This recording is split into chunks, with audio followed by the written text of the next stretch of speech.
Mr. Speaker, the City of Winnipeg has been facing an emergency in which thousands of people have had frozen water pipes, and thousands of people have had no clean running water. It has had a big impact on people's lives, on businesses, some of which have had to close, and it could become a serious health issue.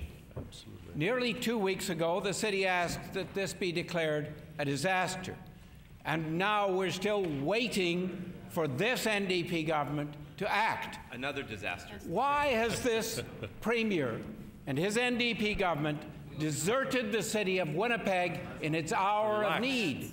They're just lax. Mr. Speaker, the member for River Heights knows full well we've said we'd look at it on its merits. We need to get the information provided by the City of Winnipeg. The DFA, the Disaster Financial Assistance Guidelines, as the member knows, are federal guidelines. We will assist the city in applying to the Disaster Financial Assistance Program and see if they meet the federal guidelines. That's a commitment made by the Minister for Emergency Measures. It's on the public record, Mr. Speaker. Mr. Speaker, this is about so much more than just whether or not it's declared an emergency and disaster. There is so much more that this province could be doing, but they're sitting on their seats and not acting. Mr. Speaker, the number of frozen pipes has taken Winnipeggers by surprise. From River Heights to St. John's, the pipes are at or near people's homes, affecting their ability to access clean running water for their daily lives. Dealing with this situation now is important.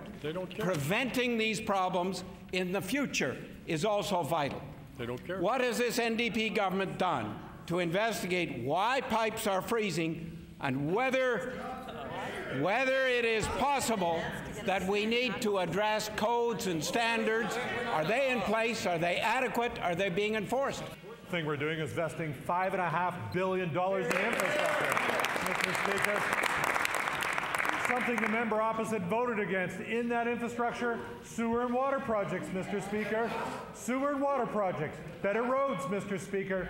And you know what, Mr. Speaker? All of those things are only possible when you have a government that sees the need to address those kinds of issues. Member opposite talks big, votes against infrastructure every single time. We're still waiting for the federal program to be announced, Mr. Speaker.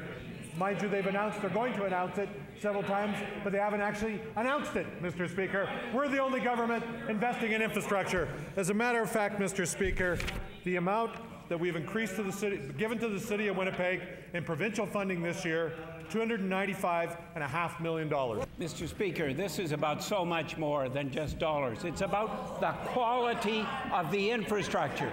Are those pipes built well enough that they won't freeze?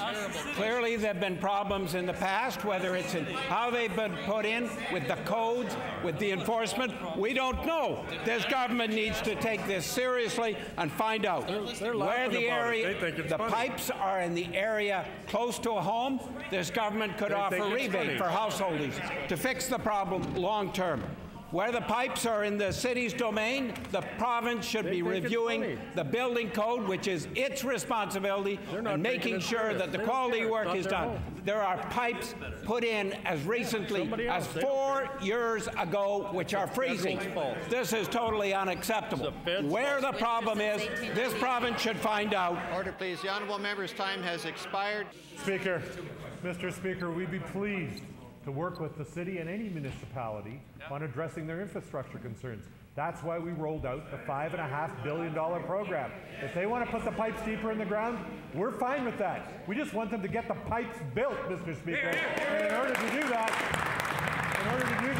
we need a provincial government that's willing to put some resources on the table to the municipalities and the city to move forward on that.